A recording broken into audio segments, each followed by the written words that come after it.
You ask Tiger to solve. This deals with linear equations with one unknown. The final result is x equals -10/3. Let's solve it step by step. Simplify the expression.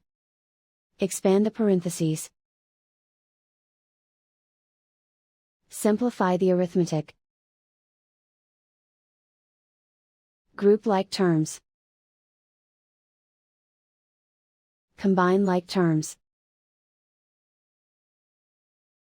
Group all constants on the right side of the equation. Subtract 10 from both sides. Simplify the arithmetic.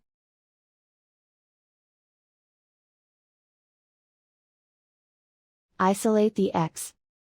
Divide both sides by 3. Simplify the fraction. And so the final result is x equals -10/3.